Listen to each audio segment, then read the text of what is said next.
Dum, dum, dum, dum, dum, dum, dum, dum, Space between, space between, space between. Space between. Why, hello. This is the Space Between podcast where we talk about the space between life and art, staring at me. passion and business. You look so good right now, okay? You look beautiful. You have rosy cheeks. And That's the podcast. It just so happens you have a rose in your hair, okay? A real one. I actually... Like, welcome to the Space Between podcast. I picked that rose from the garden last night. No. And my dad actually used to do that all the time for my mom. He did that for me too. For my wife, you know? Mm-hmm. Yeah, he would bring in... Pulling those moves on me. Oh, yeah, he would grow these flowers, right? And he would bring them in from outside. He's a lady killer. Oh, yeah. Oh, okay. Or you know what I mean, like Yeah. Casanova. Yeah. It's just kind of weird that you said lady killer, and here we have someone who wrote a story, a comic book about a killer, which we're going to get to. Nice. But first, I'm Pat Shand. I'm Amy Shand. And welcome... What the fuck did you say? Remember last time when I said still? Oh, yeah, because we didn't get divorced, you know? So yet. many people getting divorced out here in this quarantine straits, you know? And also, if you're getting divorced, right, you have problems already. Oh yeah, I saw this. One of our friends posted about this on Facebook yesterday, and you commented on there like "Amen" or something like That's that. right. Yeah, yeah. I'm not going to divorce you. I already know what's fucked up about you, you know? All right. I don't hide it. All right. Our guest is here. And before I introduce you, I have a question for you, okay? Yeah. How often, if at all, do people do the top 5 rappers joke to you? The top 5 what? Rappers. I've never heard of it. What? The top 5 rapper Oh joke. my I god, don't know dude. what you're talking about either. From the Chappelle show, how he was making fun of Dylan from the band, right? Oh. Yeah, Dylan. See, I get a lot of like people saying Dylan, but Yeah. yeah, so I get a lot of that, but it's not I think they're just It might not be a stupid direct and not reference. knowing how to say my name. Yeah, because whenever I meet someone named Dylan, you know, I do the top 5 rappers, Dylan, you know. I remember. I'm way too white to rap, so I mean, I would That's love to not hear you right. try. Pats was No. a rapper at one time in his life. So. Yeah, I used to rap. Now I just rap if my friends post pictures of food, right, that I find disgusting on social media. I'll rap about it. Or if my brother's around. Right, yeah. Like my friend, friend of the podcast, actually, Randall Begins, right? He'll post a picture of, say, it's a plate of spaghetti. What he does is, first of all, he cooks the spaghetti, and then he just pours cold sauce onto it and, like, covers it in slices of provolone cheese, puts it in the microwave, mixes it up, and then, like, pours shaky cheese on it until if you pull out a strand, it's like what the fuck is that old candy where it's a gummy string with rock candy on it? Nerd's rope. Hell yeah. It's a fucking Italian Nerds rope, you know? God. And dude, You know what I don't like about what he does with a lot of his meals? What? Like, he'll make anything. Like, it'll be any genre. Like, Yeah. Italian, Asian, whatever, American. And he'll just, like, after it looks like he's done making the whole meal, he'll just be like, do I have any hot dogs to cut up yeah. and throw all over My this? goodness. Yeah, It's always just, like, little... My mom used to put hot dogs in mac and cheese and tuna in mac and cheese. Oh, hot And dog that was sounds better like- than tuna, though. That was like a family staple meal for poor people that we were. So Like burger mac and cheese. That makes sense. Yeah, I mean, I'll tell you it was this. like a casserole or whatever for tuna. Yeah. Yeah, if I saw you post a picture of that, I might have to, you know, spit some bars to you. Well, now I'm gonna have to Right, that's a challenge. post a photo of that. Yeah, all right, Guess I'm having that for dinner tonight. let's go. You know, you're Dylan Davidson. Yes. Welcome Yes. to the podcast. And yeah, just Hello. give yourself a little bit of an introduction. So my name's Dylan. I'm a new comic book writer. I've had one series published called Jack the Hunted. It's like a murder mystery based on the Jack the Ripper killings. I'm currently working on. Oh, no, my computer wants to restart. That's not good. Don't restart. I'm currently working on another project with a bunch of writers, an anthology about vampires. And then I'm also working on a project that I cannot really talk about. So, yeah, because it's really early on in its development. But I love writing horror and murder mysteries and anything involving there. I tried to write, someone approached me once wanting to write a kid's story, and I tried, and it's Not your cup of tea. it. Yeah, I could, but it's just not. I'm like sitting there at the desk, like, what do kids like? Yeah, So it's probably like rather grueling if it doesn't come naturally to you. It's, you know, if it's not, it's probably not fun.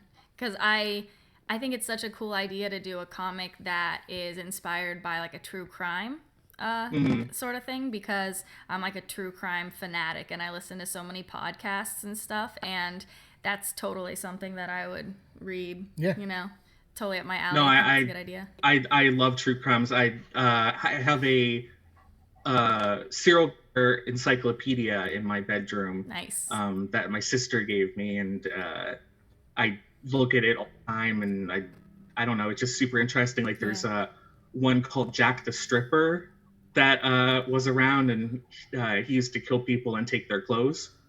Oh, no particular reason why, but he would just take their clothes. So. Yeah, there's so many so funny names like the eyeball killer. Weird. He would take eyeballs? Yep, or like the lipstick killer. It would be really funny if he didn't take eyeballs.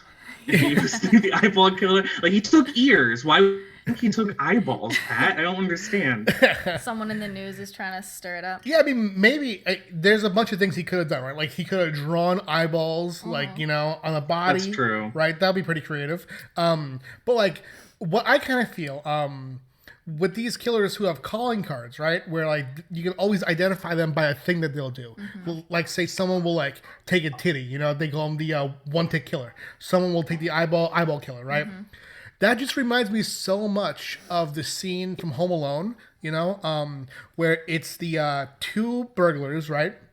And they are in the first house you see them burglarizing, and they're finishing it up, and the taller one starts turning on the water. And Joe Pesci goes, "What the fuck are you doing?" I mean, he probably doesn't say "fuck," you know. And the taller guy goes, "We're the wet bandits," you know. And he's trying to like make this thing a thing, you know, where every place they go, they just flood with water. And like usually they just like can't help themselves, and they just have like some weird fetish, like. And then that, and you know, that's their like trademark in the end, because like that's like why they're like, you know, right. That's their in a lot of cases, the FBI. Sorry. No. In a lot of cases, the FBI gives them the nicknames. Too. So that way, like they'll have a false sense of like security and be a little like, I don't know, more stupid when they're committing crimes and be easier to catch. But that's not all the case. Like in Jack the Ripper, he called himself Jack the Ripper. So now, I wanted to ask you about Jack the Ripper, because we've actually both written stories about Jack the Ripper. And yeah, I learned that recently. Yeah. I didn't know you did. Yeah, I was hired by a guy named Chris Wilkinson to write a story called Jolly Old. And it's kind of like a comedy conspiracy thriller where a guy finds Jack the Ripper's purse, and he tries to give it back to like the guy where he is, and he follows him, and he ends up walking into this crime scene, and he gets caught, and people think that this like buffoon is Jack the Ripper. Oh. And he like runs away, tries to escape, and he happens upon this like royal conspiracy. So it's sort of like do you know how Pineapple Express has like silly characters in like a serious action situation? Yeah. It's like that with a murder, you know? And I was just thinking about that, about how we've both done that, about how Alan Moore has done From Hell, and how in the horror fiction scene, right? There's so much focus on Jack the Ripper. So what I wanted to ask was the first thing that I thought when I was invited to do Jolly Old was how do I make this fresh? How do I make this something that's not done before? So what was your idea in make... Oh, he's gone. Maybe his computer did start over. He's gone. That was like magic. He's gone. Should you invite him again via email? Yeah, I'm gonna invite him again. He said he's gone. Participants, invite. Oh my god, he's gone. He weren't. His computer restarted. Dang it, be right back. No worries, man. I called it. Yeah, because he said no, but the computer was like too bad. Damn, yeah. Ballsy computer. Oh my god. So, oh my god, a beautiful picture of a cat. Cat's teeth. And you know what's gonna happen? We're not cutting this. Never cut. No, we're keeping it in. We only cut when our last two guests have requested me to bleep something, right. And then our guest had to be censored. Had to be bleeped. Oh my god, dude, Raven. He Raven's a wild man. Shout out to Raven. Shout out to Raven Gregory. Yeah, he'll be back. Yeah. But yeah, we actually have some interesting guests coming up. We have Lauren Riley the Freak. Was her that's not me calling her an insult, okay? That was her YouTube or Instagram name, you know, and she's a content creator. Now it's different. It's like Lauren Stormborn or something. Yeah, now she does coding. Cool. She's a coder. Yeah, she's super rad. We used to and still do follow her on YouTube. Yeah. And she has a lot of great vlogs on there. And she's really, really funny. So I'm so excited to meet her. I'm almost like starstruck about it. She's really cool. She be coding like a polo, what nobody had to say. Very good. And then your other guest? Yes. We invited and we'll have a Pokemon Go YouTuber named Cricket. Cool. Who you guys will have a lot to talk about. Yeah, you too, right? Oh yeah. You better fucking chime you. in. You just look so good right now. Shut up. Why? Because to me, you do. Thank you, lover. Yeah. Very nice.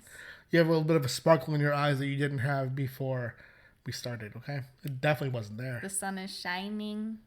I think it was more me that got you into this movie. Oh, yeah, it's you. Yeah, me. For sure. Yeah. So... Your birthday's coming up soon. Oh, my God. Why are you talking about that? Why not?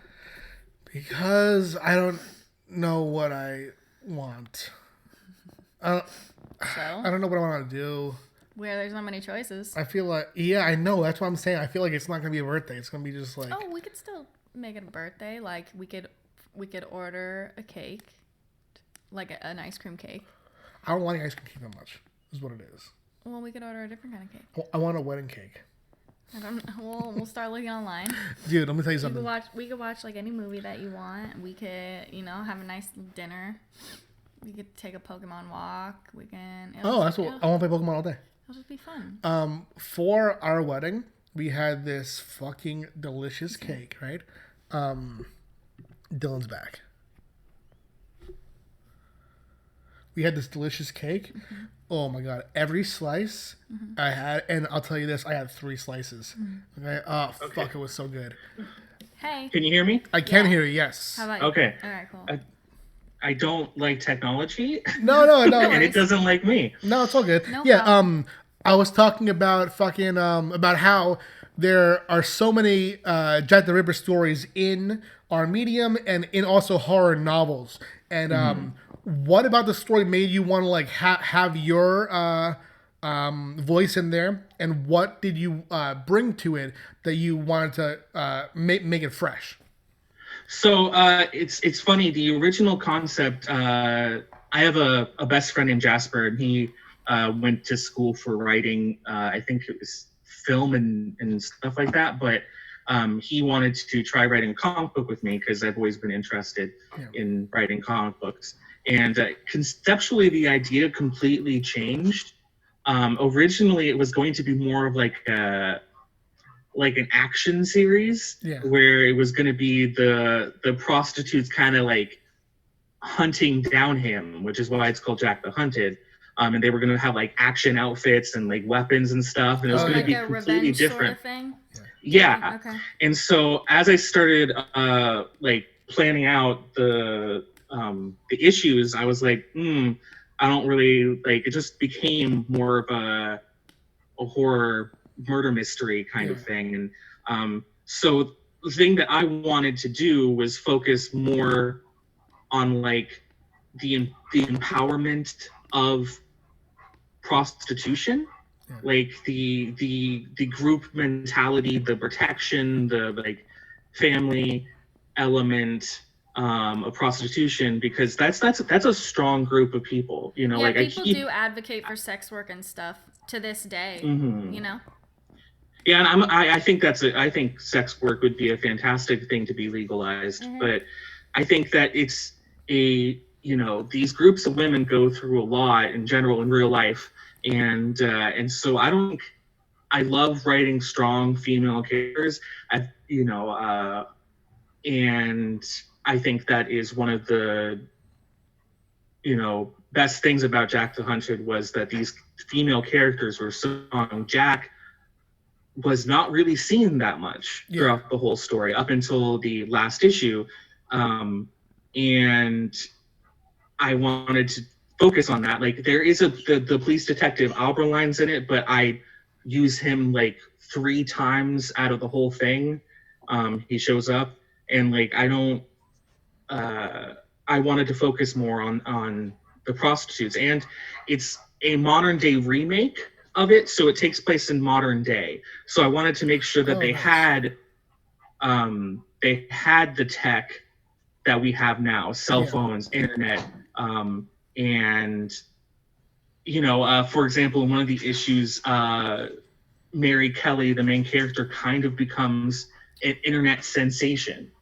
She goes on camera and is like, come and get me, Jack, and the internet loves it, and so she's trending all over Twitter and YouTube and Instagram and Facebook, and I really liked doing that, writing something that, how would that happen in today's world? Like, how careful would Jack have to be in today's world? Like, because they didn't have DNA, fingerprints, all that other stuff back then, and now we do. So it definitely was a different take. I tried to make sure that the locations where the characters were murdered were the where they are now in modern day. For example, one of the women that were killed now, where the place that she died in is a preschool.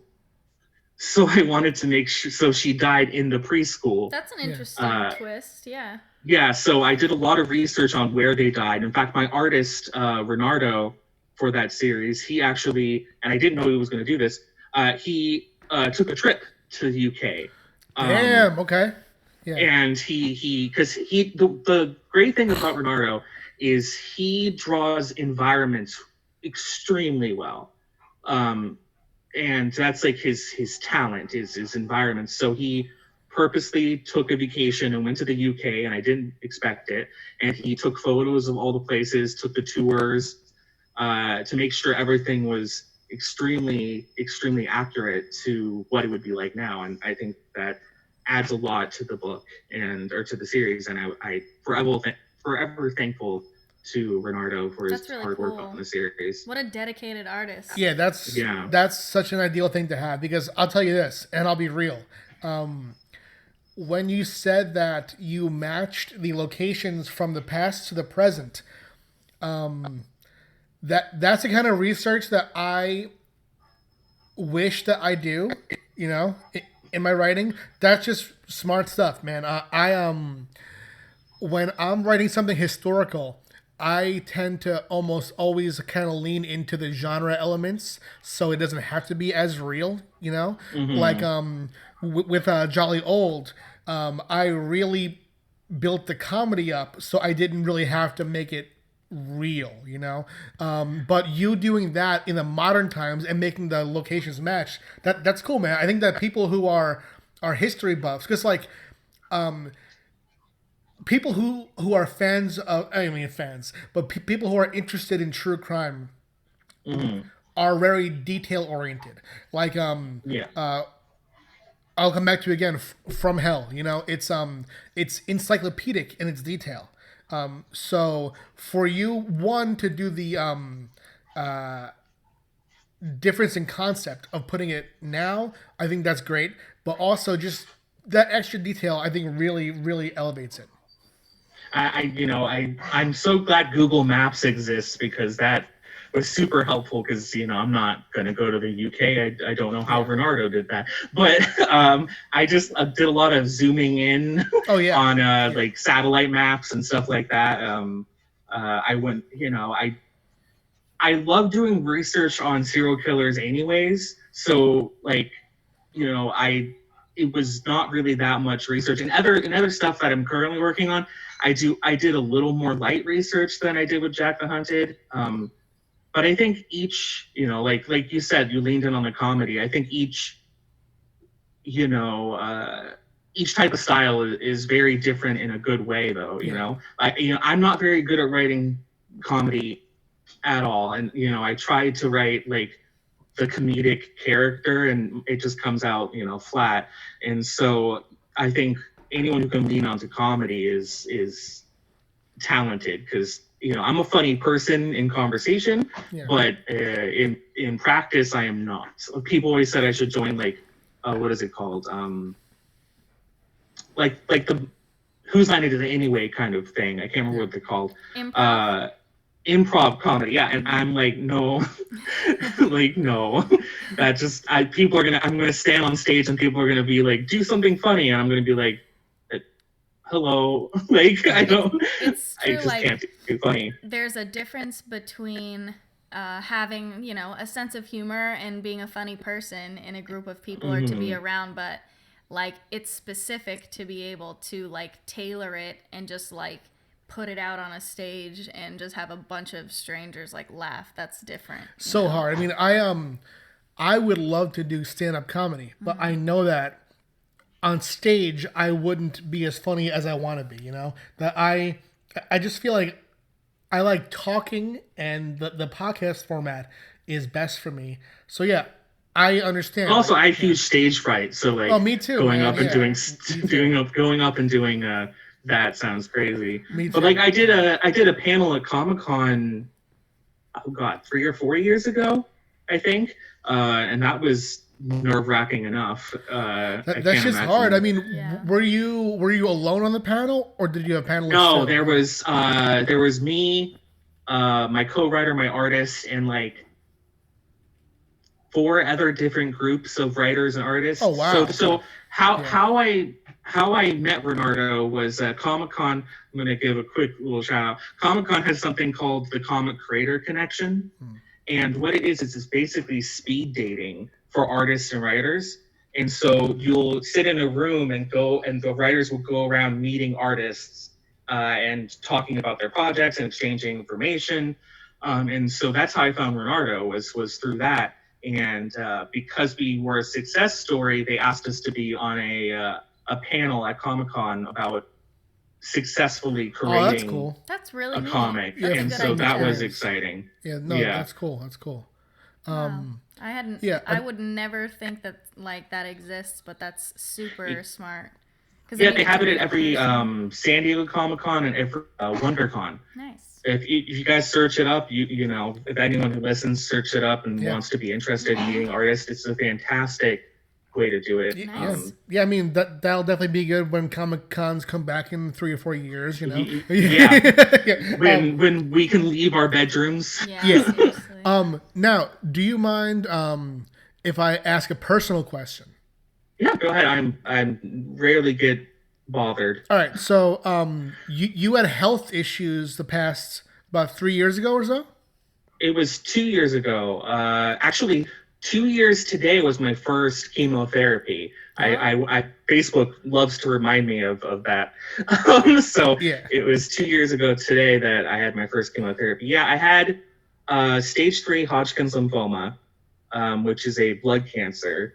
And luckily for me, which when I was sick, I was kind of bothered when people were saying, "Ooh, that's lucky," because I was like, "This isn't lucky." Yeah. But luckily for me, Hodgkin's lymphoma in stage 1, 2, or 3 is 98% curable. Okay, so it's like of the lottery of the cancers. Exactly. In a way, you were lucky to have gotten the one that is the most like curable sort of thing. Yeah, and they don't know, must not feel because lucky, yeah, for sure. Yeah, because it's so treatable, they don't really know what causes it. They have theories that like if you get a virus of some kind, like a cold or flu or something, it can mutate your lymph nodes. Yeah. And cause it, but they're not 100% sure because it's so curable. They don't do a lot of research in it.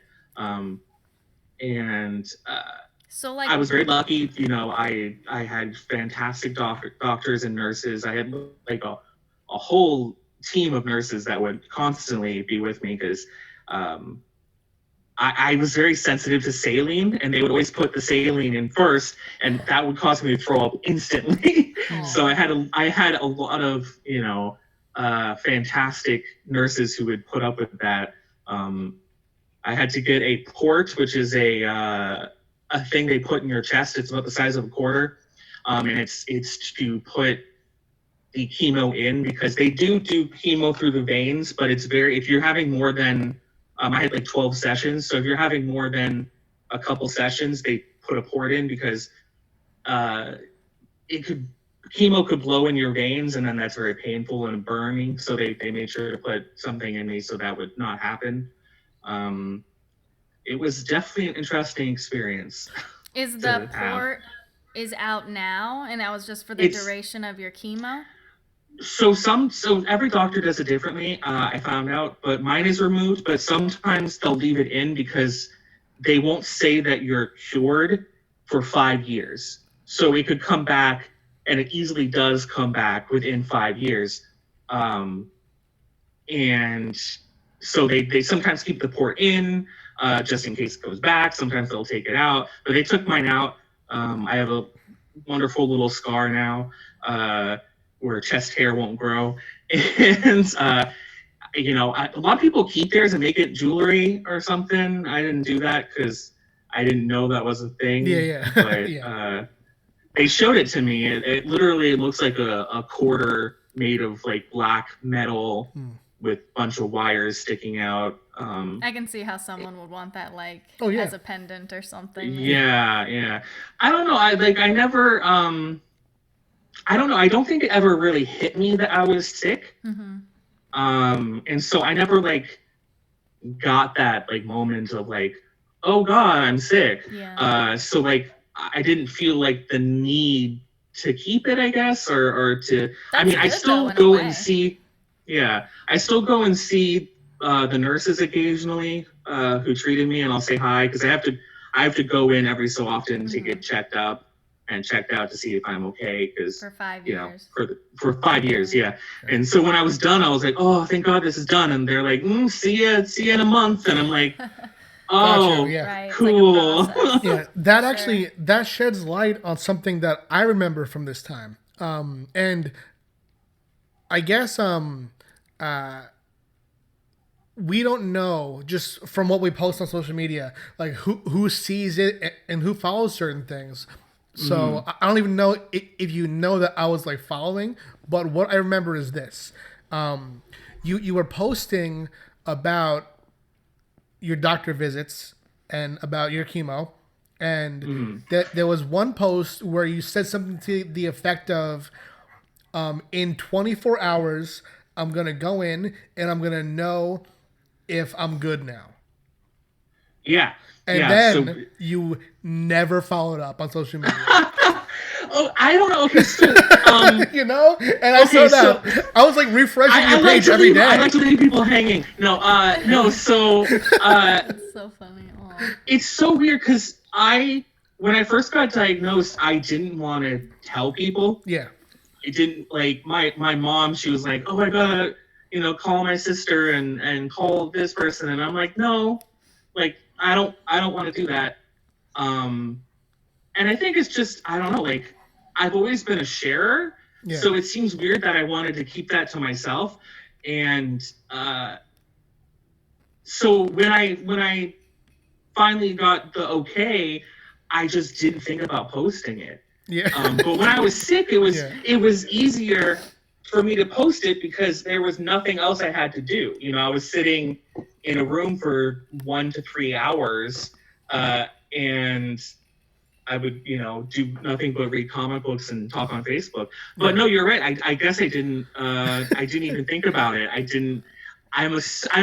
mean, obviously I told, people who live next to me and live in my personal world, but you're right. I don't think I posted. You didn't. I hope everyone thinks I'm still alive. Yeah, I mean that's part of the reason that I wanted to talk was to follow up on that, dude. Just like. No, I'm dead. No, I'm good. So I, I've been in to see the doctors a few times now. I've gotten a PET scan and a CAT scan. And they said that they're not completely gone, but they're gone enough to where it's not a problem. Yeah. So I'm in, remission right now, and I have been for the last year and a half, 2 years. And I go in every so often to get checked out still, and everything like that. It took a very long time for like my hair to grow back and everything to be normal. Still. I have neuropathy now in my feet, so I can't exactly feel where I'm stepping, which is always fun. It took me a while to learn how to not trip. Is that because of chemotherapy or because... Yeah, the chemotherapy kills nerves sometimes. Oh boy, it made everything taste like metal for a very long time. I hated it. Like nothing tasted good, and I'm a chubby dude who loves food, so like I feel what I found is spicy stuff, which they told me not to eat because you're throwing up all the time. Spicy stuff was the only thing I could taste. Right. Yeah. So like I grew up, like I'm always eating spicy food now, and my family's like, what are you? It's not natural for you. Yeah. Yeah, and so spicy food is something I could taste. Dr. Pepper was something I could taste. So I actually had not, before chemo, I had not had soda in like 8-9 years before that. And I was looking for something to drink that wasn't metallic-y. I had Gatorade and anything, tea, anything. And Dr. Pepper was the only thing that didn't taste like metal. Yeah. And I imagine that's because they put spice in their soda. I don't know how that works. But now I'm off soda again because I have a heart arrhythmia from the chemotherapy. So my heart is not as like strong. So if I have too much caffeine, and I found this out in later, I went to work and I was like, man, my chest feels weird. And then I was like, I should call my doctor. And so I called my cancer doctor, and he was like, yeah, you should go to the ER. And I'm like, okay. And I left. I called my boss, and I'm like, I'm going to go home. And they were like, okay. I work at a college. I run an LGBT center on campus. Okay. So I basically like watch a bunch of students, plan events, things like that. That's cool, yeah. I lost my train of thought. Oh yeah, and so I went home and I went to the ER, and they were like, yeah, your heart's not beating right. So we're gonna have to put you under and shock you a few times to get it back on track. And so I was like, cool, let's do this. And so they put me under, and from what I was told, my body, did the whole like shaky thing when it didn't work the first time. And so they tried a second time, and I'm very thankful to the ER doctor who did this, because he actually let himself get shocked in order to because what was happening was the shock wasn't getting close enough to my heart, and so he like pushed down on it while it was shocking. So it shocked him a little bit, but it put me back in a normal rhythm. And oh yeah. So some now people in the medical field are truly heroic. Yeah. They don't even care. Yeah. Like it comes to the point where their life and like your life, it's equal, and that's the kind of person it takes to be in the medical field. Shout to shock doc. That's awesome though, you know. For real. The other option was going to be that they would have to burn. And my stepfather actually had to do this. They would have to burn the cavities in my heart, part of the cavities. I don't know how that fixed it. I'm not a doctor, but that was the other option. The doctor didn't want to do that because, you know, that's dangerous. And so I guess he tried really hard to make sure it worked, and it worked. But now I just can't have caffeine. You don't want to like set it off again. That's well, yeah, exactly. Which really I miss coffee a lot. Yeah, and that's such a bummer that chemotherapy, because it's so powerful and stuff, that unfortunately there are side effects that like will that ever go away, like that numbness in your feet, or is that just like the way it is now? That's there. I had it in my hands and that went away, but they said usually after the first year anything you have will stay. So no, I think I'm gonna have that. It doesn't annoy me as much because the hands more annoy me because I'm always using my hands, my feet. Yeah. You know, I'm using it to walk, but not much else. Yeah, luckily maybe pick up something I dropped, like yeah. But like, you know, it's funny. I have a dog, and she's getting older, and she'll step on my toe all the time because she can't see, and I don't feel it, and I'm like, oh right, ow. So like, you know, or like we oh my god, we had a flood recently. I know in California, it's crazy. We had a huge rainstorm and it flooded our whole neighborhood. And so we had to tear out the carpet, and here I stepped on a nail on my toe, and I didn't feel it at all. Oh man! And luckily I noticed right off the bat, so I had to. That can be dangerous. Yeah. Yeah. So I gotta be careful, but you know, I usually wear shoes, so it's not really a huge deal. But yeah. So yeah, they usually say that whatever you have. And, you know, like, I used to say this all the time when I was sick. I'm poisoning myself to fix myself. And that's what it is. When you do chemo, it's you know, you're making yourself sicker to get better. And, right. It's crazy. But Jesus. It's wild. It's just such a bummer that they haven't, I don't know, thought of a, like it's so easy. Just think of another way. Yeah, I mean, I always think it feels so strange that we're in this place where we could do so much with technology, and fucking people are talking about taking us to Mars. And meanwhile, something like what's going on now with the coronavirus, it shows how far we have to come still. You know, like we have these big ideas, these big grand plans for the human race, and still we have disease that can just really fuck us up. You know, for real. I think a lot of our like technology is based on science fiction and stuff like that, and I think, you know, we're too busy trying to build a hoverboard right now to focus on medicine. Totally. That's true. Absolutely. I mean, has your experience with all this, has it had an impact on your writing? Have you written about this stuff? No, you know, I feel like the profound thing would be like, yes, you know, but, you know, no, it hasn't. You know, maybe in the future I could write a character, you know, that has cancer. You know, I'm gay. That's not a surprise to anyone. Don't worry, I didn't just come out on your podcast. And I'd be on yes, and so I write a lot of gay characters. Yeah. Usually women. I don't know why, but I love writing female characters, so I'm writing a lot. Yeah, it's me and you, man. Yeah. Yeah, and so. I tend to write about what I know, obviously, the experiences I go through. But so maybe someday I'll write a character that gets sick. I just don't think it fits into any of my, you know, type of work. Yeah. And I, you know, like I said earlier, I don't think it ever really hit me that I was sick. I didn't have this profound moment of like, oh, my second life, kind of thing. Yeah. Which my therapist says sometimes does happen, sometimes doesn't. But, so I don't know if it's really changed the way I write. It's really funny, actually. So the project I'm working on right now, the one I can't talk about, I actually wrote before I got sick.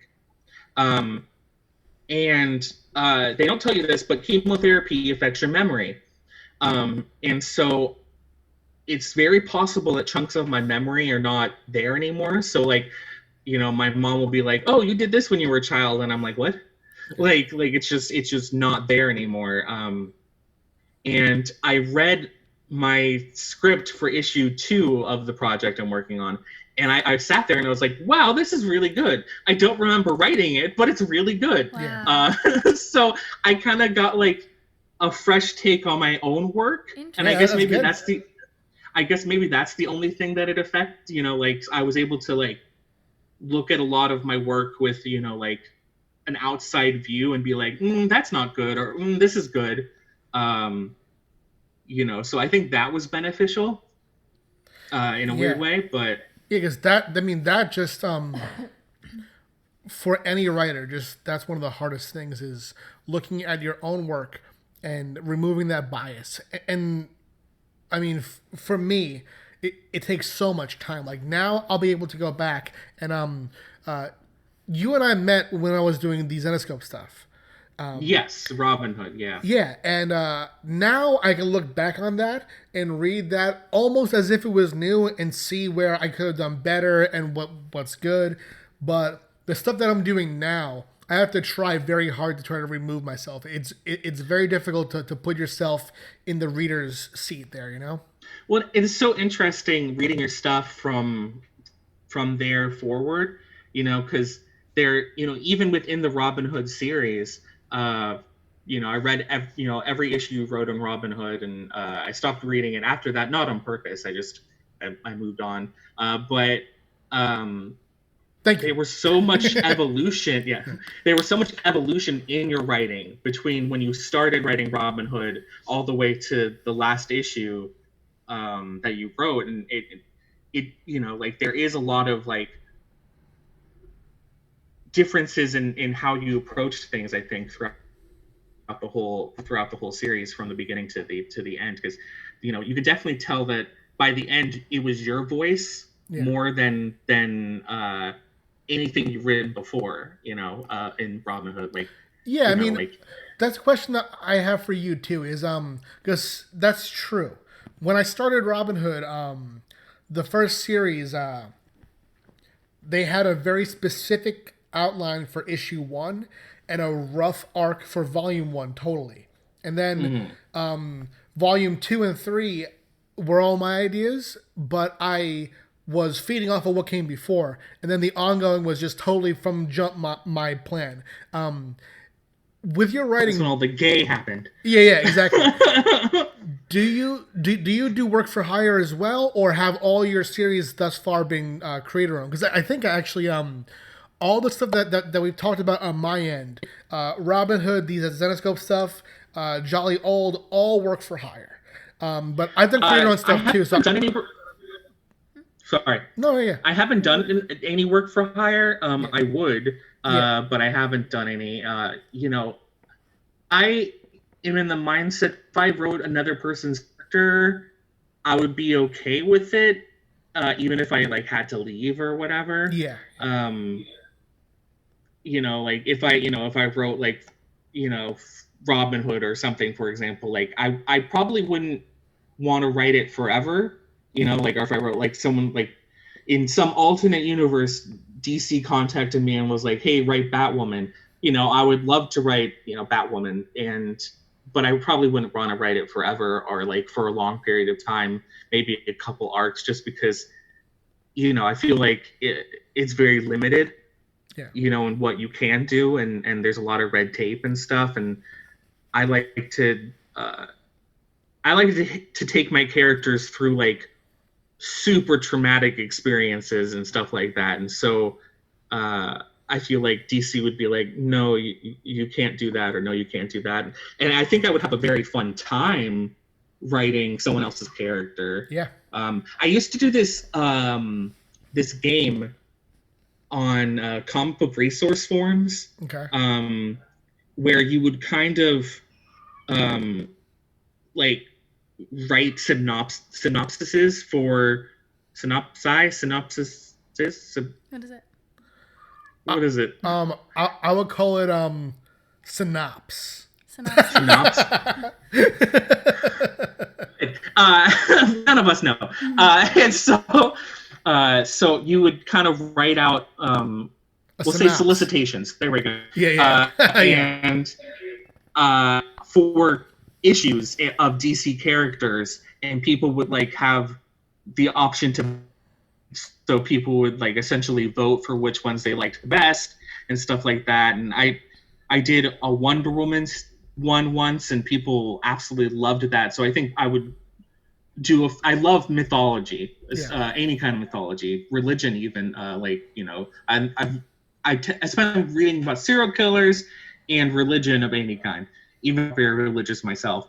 It's fascinating. So like I would love to take a run on like something like Wonder Woman or something like that, where I can add my own mythology into it.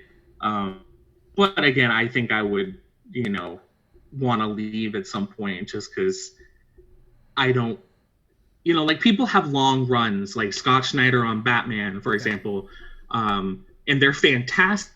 But I know people get bored of one particular writer. I've been on the forums, I've seen the fans.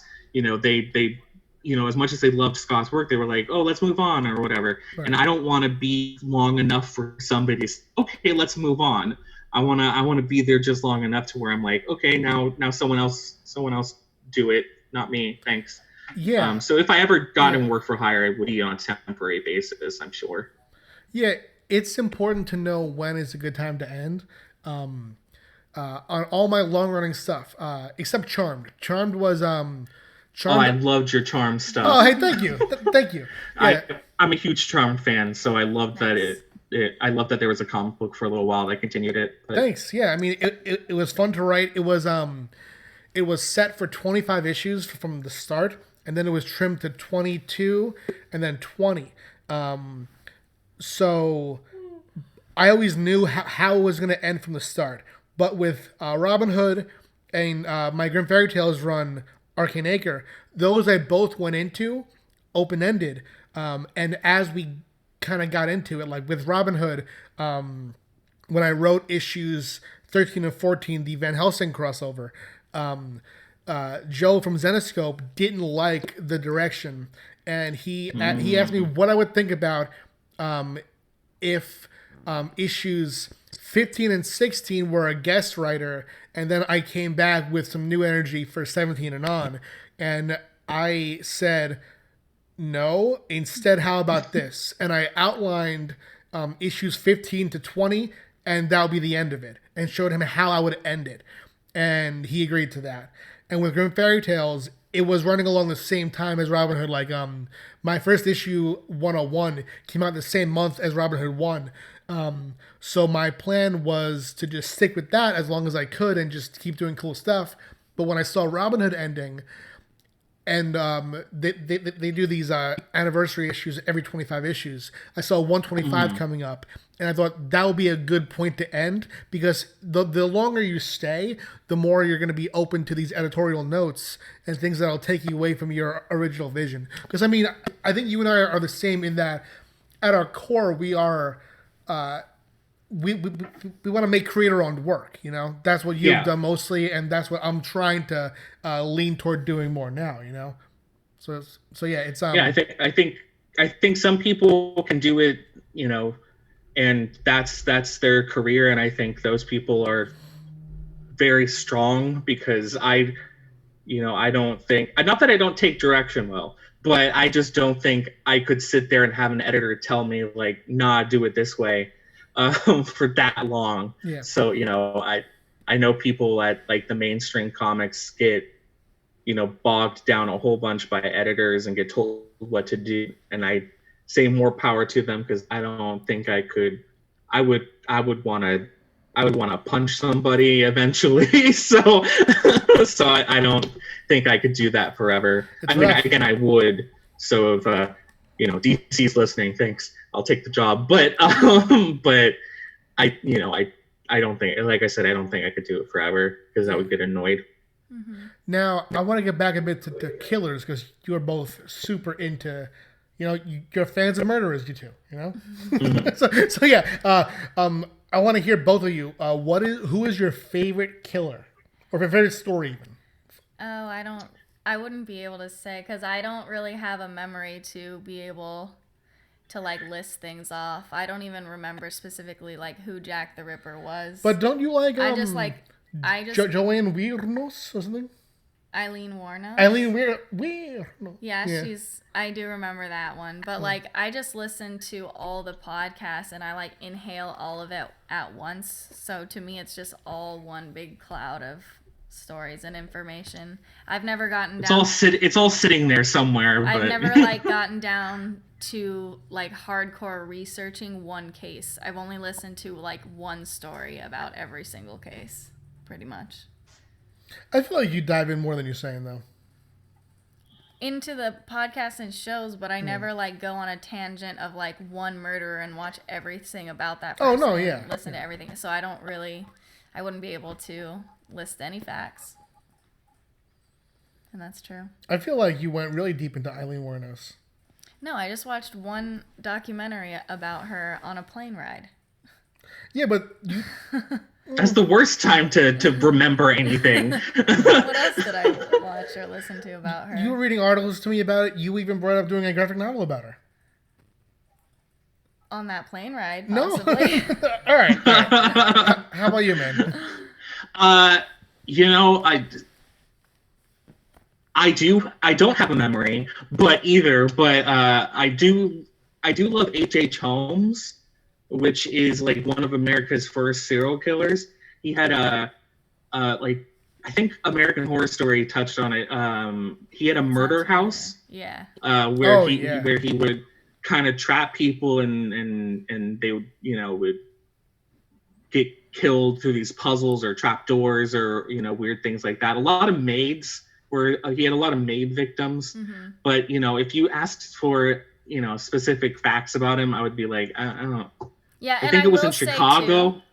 I will say too that recently I've been into more recent cases that have come out on Netflix, but that's kind of a jump the bandwagon sort of thing. But I was really into Aaron Hernandez, the football player, who there was a documentary about him on Netflix that came out recently. He was like, a football player that was a murderer. Yeah, and hold on. How would you get away with that? Was he like a famous football player? Yeah, very famous, he was and he super didn't get famous, away. And he was like a celebrity. Everybody loved him. He was also, according to me, and I think a bunch of other people, very like attractive. A lot of serial killers are very attractive people. Yeah. So, and then there was a bunch of different topics in the documentary, but one of them was how he might have, and I think scientifically definitely contracted that disease from where you hit CTE. Yeah, you hit your head a bunch and your brain rewires. Also, he had like trauma in his past, trauma in his present, and a bunch of stuff. And it was like a 3 or 4 episode series documentary, and it was super good. I love to learn about. And everyone says like don't give the serial killer the fame and stuff like that, But to me, it's so interesting to learn about the psychology of like how they got that way. That's one of the reasons I love it. There was this I got yelled at by someone once because I wanted to read something about a serial killer. But what I wanted to read was this book that was written by someone who was a killer. Mm-hmm. And it's actually, I'm not sure if you guys have heard of it. It was all over the internet a couple of years ago, but there was this Japanese foreign exchange student in Paris who was a photography student, I think. And shit, I know what this is. Yeah. Yeah, and he had killed someone in Japan, and then he had killed 2 people in Paris, and like froze and cook and ate their bodies. Yeah, he's a hungry boy, dude. Yeah, and so French police eventually found him, and Japan was like, "Hey, he actually did crime here. Can you send him back? We'll have a court case for him here, and then he'll serve his sentence in France, and you can do the court case over there." And France was, like, sure, go ahead. And then he had a court case in Japan, and he was found not guilty. What? And since he was found not guilty, Japan had I don't know if it's still the case, but had a law at the time where they couldn't extradite anyone if they didn't commit a crime in Japan. So he actually never got back to France. Wow. And he's like in his 80s or 60s, 70s, somewhere in there now. And I watched a documentary about him. I can't remember what it was called, but he wrote a comic book, a Japanese manga about what it was like to kill and eat women. And so he wrote this, and it's the drawings are like not that great, and they're kind of crude and bloody. And wait, did he draw it too? Yeah, he drew it too. I mean, bad guy, but that's a little impressive, Yeah. I wish I could do that. Those people don't get in trouble. Yeah, me too. All. Yeah. Yeah, but so I want to. It's not. I don't think it's been translated into English for obvious reasons. Mm-hmm. But I would read it if it was in English. And I told someone that, and they were like, and not because I want to like make him famous or because I think what he did was awesome or cool, but I just like he says even now he says he hires prostitutes on a regular basis to curb his appetite. It's even like in his 60s and 70s, he would hire prostitutes. He wouldn't kill them, and the prostitutes would know about who he was. He would tell them beforehand. But like, I would love to read that to see just a slice into his mind, like out of curiosity. Yeah, to see his perspective of like, is there some kind of like weird justification in his mind, or like there pretty much always is. Yeah, I mean, I feel like I hate the argument that consuming true crime media or making movies about killers glorifies them.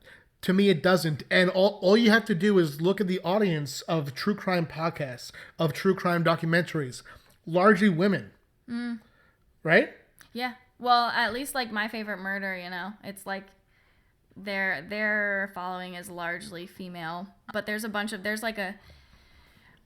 I don't know if I just think that because I'm biased because I first started listening to them, because since then there's been like True Crime Garage, there's a bunch of other, but it's true, like there's a bunch of different reasons why people are interested in it, like from psychology to whatever else, but sometimes I straight up just like watch true crime and stuff and just to think like, whoa, like I think my life is bad being stuck on the couch, but it could be like this. Yeah. Sometimes I watch it for that, sometimes, it depends. The one that sticks... Sorry. No. Well, what's crazy? Like the concept of like, people that, read about that stuff and write about this stuff and listen to that stuff and watch it. They're serial killers in training or whatever. There's been movies and shows and stuff about murder for forever, like Dateline NBC, for example, and like my mom has not listened to a single murder podcast, but she watches Dateline NBC all the time. Yeah. And that's mostly about murders. Mm-hmm, is she gonna like all of a sudden start chopping people? No. True crime. Daily. And so like, we've had movies about murder, forever, but it hasn't turned anyone into a serial killer. Yeah. Apparently football has though, but not that's I think that's really the real problem. We need to end football. It's creating killers. And so we need to stop that with concussions and everything. Sure. But just no, kidding, like that stuff doesn't that's yeah, the one that sticks with me is the killer. I'm sure that you both know, I've heard this story, but he was, I believe, in Canada. He was on a bus and he just goes to someone who's wearing headphones, and he just starts stabbing him, and he cuts this guy's head off, and people try to stop him, but he hisses him as his knife. So they get off the bus, and the police come. He holds the head up to the police, and he had a piece of his heart in his little pocket here, and he just totally fucked this guy up for no reason. And one of the cops that came onto the scene and saw this murder ended up committing suicide from it, and it's just, oh wow, that story sticks with me as. What was he, possessed or something? I mean, I don't know. Did he say he was possessed, or what was it? I'm gonna research that. That's interesting. I need to look this up. I remember this vaguely, but I remember it was a bus maybe that broke down, or if he held it hostage or something like that, and then he freaked out inside the bus. Yeah. And there was when you said he held up the head, my brain thought that he was gonna make the mouth move or something to the cops. That was the image in my head was blah, blah, blah, blah, blah. Yeah. He puts his head in a little hole. Oh my God. In his hand. Oh, that reminds me of murderers that make face masks out of people's face. Oh yeah. Imagine he did that, and he's actually a very good ventriloquist. Oh my God. No, but that shit's scary to me. That's the one story that I was actually unnerved by, because usually hearing true crime, Amy listens to this all day, and sometimes I'll just be like, you listen to this and then go to sleep, but more for the imagery. It doesn't scare me. And the only time I ever had a nightmare is when we fucking played Buffy the Vampire Slayer. The video game. And I watched true crime all day. Yeah, that doesn't scare me. It unnerves me. But what scares me is ghosts and demons and shit. I'm not scared about. Pat's afraid of the supernatural. See, we've talked about this because of your little girl comic. That sounds really bad. Oh yeah, your comic titled "Little Girl," and I don't I don't believe in the supernatural stuff at all. I'm not a big believer in it. But I you interviewed me about my experiences and stuff, and I always think there's some kind of logical explanation for it, or what else. So supernatural stuff does get me sometimes if I'm watching a horror movie, but not a lot. I actually like getting nightmares. What? Just because it's okay. So there's two kinds. Yeah, there's two kinds of nightmares. There's the emotional ones that I don't like. Right. The ones where family's dying or my dog's sick or that I don't like. But I like, one time I literally, this was my first year of college, I literally had a dream that was Hellraiser. I was in the Hellraiser, a Hellraiser movie. I had solved the cube and everything, in the dream. And I woke up and I was like, oh, that was so fucking cool. I was like, this is awesome. My boyfriend at the time had died in it, but it was still really cool. And so I like having nightmares like that, spooky stuff, because I wake up and I write it down quickly and then go back to bed, because that's future messed up material for me. But the emotional stuff I can't handle. What I don't understand about you, Patrick, you haven't seen a ghost or anything, right? No. But you have seen a UFO. Yes. But you're more scared of ghosts and stuff. Yes. Than you are of aliens. Correct. Well, it's probably because he hasn't seen it. Right. Oh shit! Yeah, yeah. I mean, it's probably because if you could see a UFO, you're like, oh, those are aliens. That's tangible. That's something you can, see and hold and touch and punch. Yeah. But you can't really punch a ghost and something you can't see. Yeah, and it's that, and it's also sci-fi movies tend to, as a whole, be a little sillier than horror movies do. Mm-hmm. So it's because of media, you're more afraid of ghosts. Yeah, 100%. Gotcha. I mean, if media didn't exist, I wouldn't know what a ghost is. All right. Okay. But as far as nightmares go, there's one I remember. Pat has like 3 nightmares every night. Just constantly wake up screaming next to you. And like, God damn it, not again. I had a nightmare that we got a divorce. And then he'll wake up like 4 hours later. I had a nightmare you cheated on me. And then he'll wake up. I had a nightmare you were screaming your head off at me. I haven't had one of those in a while. Good. But and I'll say now this. You're getting actual divorce, so now he's gonna have all those nightmares tonight. Here's my most memorable nightmare. Okay. I must have been like 6 or 7 years old, maybe even 8. Once I was 7 years old. Exactly. Okay. I'll even try.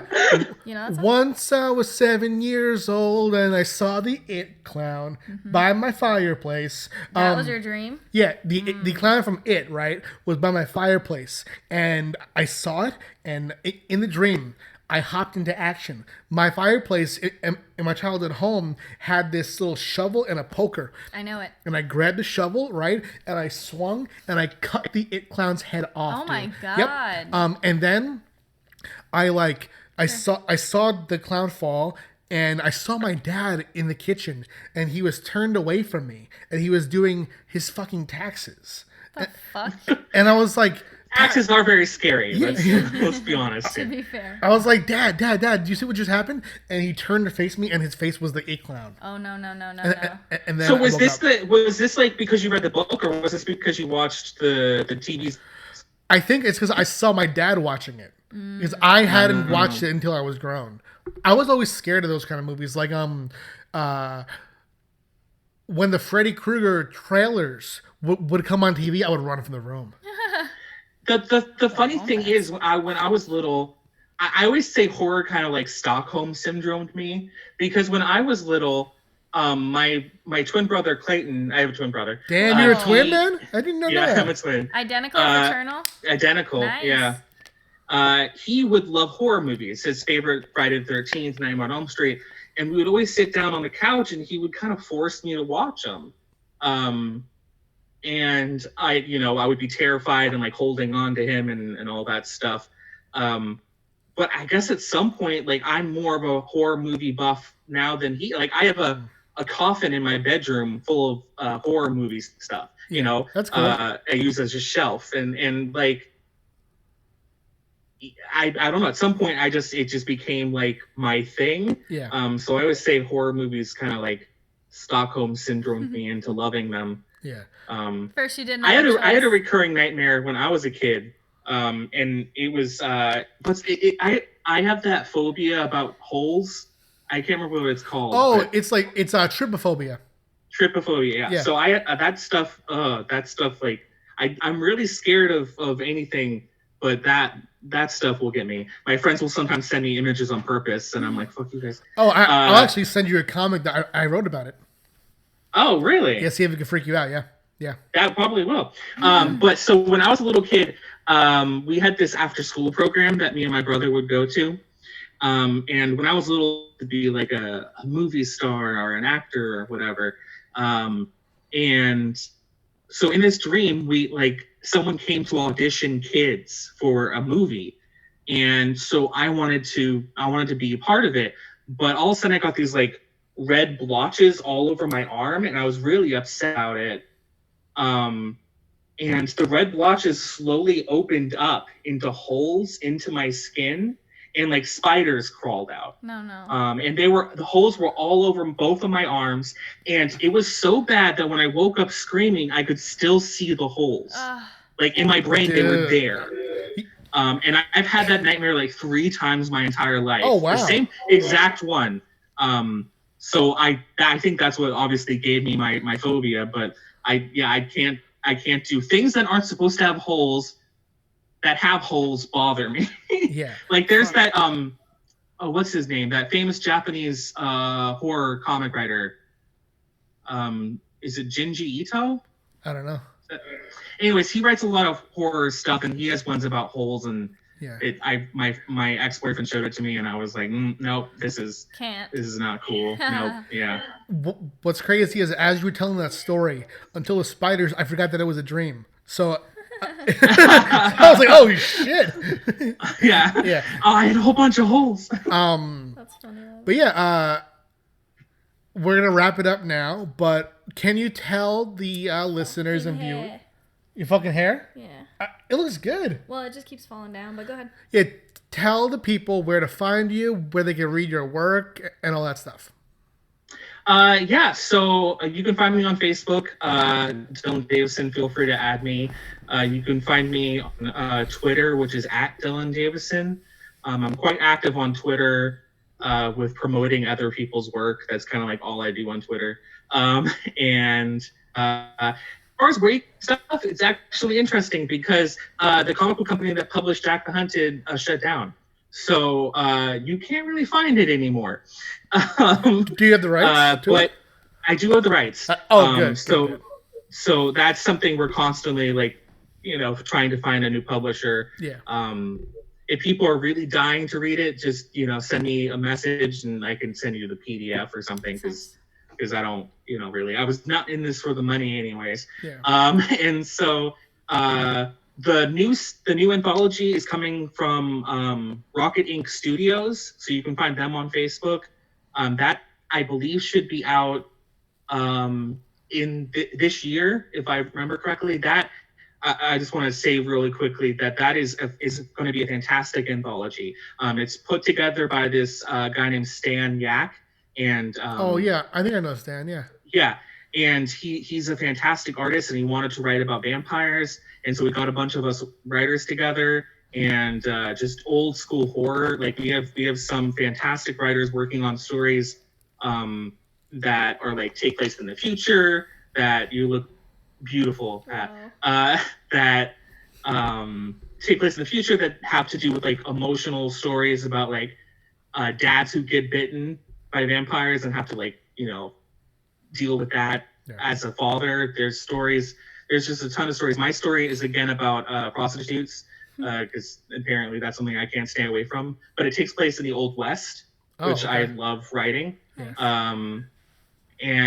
So that's coming out this year from Rocket Press Inc., I think is called. No, that's not right. Rocket Ink Press, something like that. Good luck. So we can link it down below. Yeah, thank you. And it it's going to be everything I've seen from it so far I'm in love with it, and I hope that we get to write more because the story I'm writing in it is definitely open-ended, and I would love to write more. Nice. But yeah, you can find me on Twitter, Facebook. I do have an Instagram, but I have 2 photos on there, so if you want, you can look at those 2 photos. But yeah, that's it. Yeah, give them both a look, Yeah. Now, stay on the line, though, because I have a tip for submissions after I end the podcast for you. No, but just kidding. So yeah, I'm gonna end now. Thank you to everyone for watching. Thanks for we'll have a regular episode on Tuesday, and we have guest episode on Thursday. So we'll be back very, very soon. And when we're back, actually, I'm so confused about our schedule because I want to say that I'm going to vent about the bird nest situation going on here. Right. But for those, they probably already heard that because that's going to be the episode after Raven. Gotcha. I don't even know what day it is anymore. So yeah, who does? It's crazy times. But but man, thank you so much, Pat. Yeah, thank you for doing this. Totally. And Amy, I love seeing you again. We met once at Comic-Con years ago. I don't know if you remember, but great you were fantastic. Oh, thank you. It's really nice talking to you.